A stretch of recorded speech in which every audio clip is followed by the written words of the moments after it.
Espero que comparta conmigo y con el resto de los diputados de la Comisión que al final de esta sesión deberíamos alcanzar al menos unos pequeños objetivos. A nuestro entender, es necesario simplificar la factura de la luz y hacerla transparente y entendible por todos los ciudadanos. Nadie entiende realmente la subida que ha habido y, por mucho que se explique técnicamente, es difícil de entender y de justificar. Debemos llegar a un acuerdo de cómo reducir la factura que pagan las viviendas de los ciudadanos y que no puede seguir siendo una de las más caras de Europa.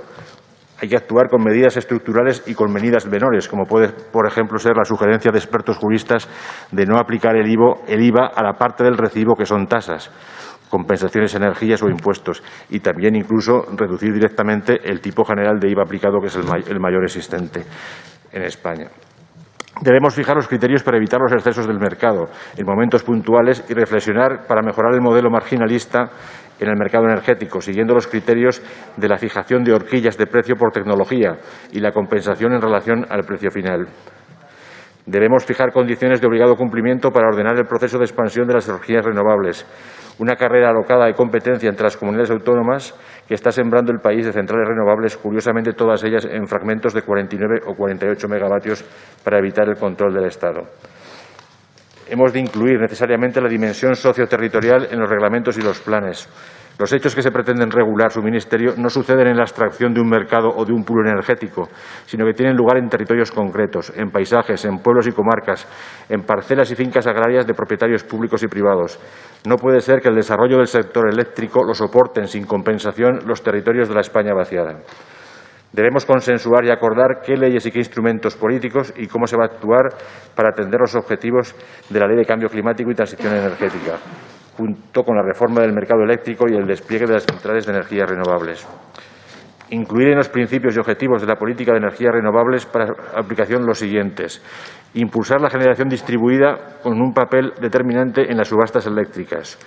garantizar el control ambiental de los paisajes en el despliegue de renovables por parte del Estado, regular, certificar y exigir la participación de las comunidades locales y de los territorios en los beneficios del sector de las renovables. Incluir también en las subastas la alternativa de repotenciación de aerogeneradores de las centrales de renovables que hayan quedado obsoletos. Pese a todo esto, queremos manifestar aquí expresamente nuestro compromiso irrenunciable con la descarbonización de la economía y con el impulso a las energías renovables. Con la lucha contra el cambio climático, en esos objetivos nos va a tener a su lado. Sin embargo, desde nuestro punto de vista, el contenido de las políticas energéticas que realiza su Ministerio, que se apoyan o se desarrollan en los siguientes tres grandes objetivos, carecerían de otro. Se apoyan en una regulación del mercado energético o del pool energético para mantener un sistema marginalista puro. Se apoya en una política de descarbonización y de lucha contra el cambio climático, y se apoya en el impulso y ayudas a las energías renovables. En esas tres patas se apoya el tablero de las medidas energéticas de su Ministerio impulsa. Pero desde nuestro punto de vista hay un olvido reiterado que usted y los ministros precedentes han mantenido: la dimensión territorial de la política energética. Frente a esta grave omisión, es necesario que la política energética y la relativa a luchar contra el cambio climático e impulsar energías renovables contemplen sus dimensiones ambientales, sus impactos sociales y económicos en las comunidades locales, su relevante función territorial y su capacidad de arrastre para el desarrollo de comarcas y áreas rurales. Aunque lo territorial no existe, no ha existido nunca para las políticas energéticas, sin embargo, los hechos económicos y ambientales que regulan sus instrumentos políticos o legislativos no suceden, como ya hemos dicho, en la abstracción, sino que se producen en lugares muy concretos. Bueno, pues comentaba que hay una ausencia de los criterios territoriales en las políticas del Ministerio en relación con la energía. Parece que lo territorial no tuviese nada que ver cuando realmente es un aspecto fundamental, una de las patas de las que debe basarse la política. Esta dimensión socioterritorial debe basarse con los siguientes elementos, en nuestro entender: una política de evaluación ambiental rigurosa que atienda al hecho real, que considere todos los efectos ambientales y que no permita fraccionamientos ficticios en unidades de menor de 50 megavatios. Un modelo de planificación física, reordenando el procedimiento, la transparencia, la participación ciudadana y también la distribución de los beneficios. En el emplazamiento de haber un respeto riguroso a las condiciones ambientales, al paisaje y a sus valores, a la participación explícita y amplia de las comunidades locales. Y del mismo modo que es necesario respetar las cartas del paisaje por encima de las declaraciones de interés de proyecto autonómico, creemos que se debe modificar las ordenaciones del territorio autonómicas para regular de forma específica esta nueva industrialización del territorio. Queremos hacer especial mención, a nuestro entender, a una herramienta que daría un poder a las comunidades locales, que sería la inaplicación del procedimiento de expropiación forzosa, que no se entiende en un régimen que cada vez pregona su consideración como actividad económica industrial liberalizada y privada.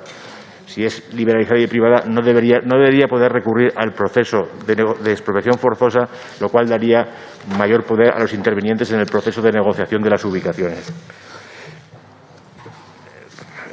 En definitiva, es necesario generar poder a la Administración local y participación ciudadana lo más amplia posible. Otro aspecto importante para nosotros es el impulso de la generación distribuida, con la participación de las cooperativas y los agentes locales en las áreas con potencial eólico o solar. Y es sobre todo interesante establecer un canon sobre las energías renovables para impulsar el desarrollo económico y territorial de las comarcas que las reciben. Un canon extrafiscal que ya tiene un antecedente en España, como fue la Ley 7 de 1981, reguladora del canon sobre la producción de energía eléctrica, que estuvo vigente hasta 1985 y que permitió, en nuestro caso, por ejemplo, la modernización de la red de carreteras secundarias de esas comarcas turolenses. Y un detalle, simplemente para acabar, muy reciente, para ver la anécdota de cómo la ausencia de la consideración socioterritorial en la política energética es, por ejemplo, el anteproyecto de ley para el Fondo Nacional sobre la Sostenibilidad del Sistema Eléctrico. Si aplicamos sus criterios, vemos que la presencia de sus disposiciones potenciando la electrificación y haciendo decaer los consumos sobre gasóleo y gases licuados, divide España en 3 ámbitos territoriales,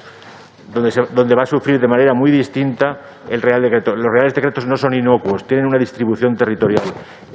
Lo que ustedes están tramitando en ese Fondo Nacional potencia el Mediterráneo, potencia las zonas donde se consume electricidad frente a las zonas interiores que no han tenido más obligación que recurrir a los gasóleos y los gases licuados, porque el peso específico de la calefacción es tan potente que hacerlo con soporte eléctrico es inasumible para sus economías. Por eso insistimos siempre, se debe evaluar todo el procedimiento legislativo que se realice también desde un criterio territorial, porque ese camino, esa no evaluación, es el camino que nos ha conducido hasta la situación actual de esas grandes diferencias entre distintas partes de España. Muchas gracias. Sí creo que es importante destacar, lo decía al hilo de la intervención del señor Guitarte, que el plan de recuperación debe ser una palanca de transformación importante y de generación de empleo importante. Y esto debe significar una participación capilar de actores muy diversos y muy pequeños. Y en algunas iniciativas nos debemos poder encontrar con actores más grandes que den un cambio en algunas de las grandes cuestiones industriales de nuestro país, como puede ser la industria y los servicios asociados a toda la cadena de valor de la movilidad, o nuevas formas de generar que requieren, como había sido hasta ahora y afortunadamente ya no lo es, grandes inversiones intensivas en capital y tecnología, como puede ser el offshore o como puede ser el hidrógeno verde. Insistimos en esto porque es importante. Es una apuesta que creemos es una apuesta ganadora, no solamente desde el punto de vista ambiental, también desde el punto de vista económico para el país. No tiene ningún sentido ambiental, ni energético, ni económico transformar combustible fósil en hidrógeno. Solamente tiene sentido aprovechar, dando estabilidad, por lo demás, a un sistema que necesariamente es flexible y debe contar con un backup, cada vez más almacenamiento y no gas, con esa alternativa de producir hidrógeno en los momentos en los que sobra. La tercera cuestión que usted ha indicado también me parece que es un tema enormemente sensible e importante,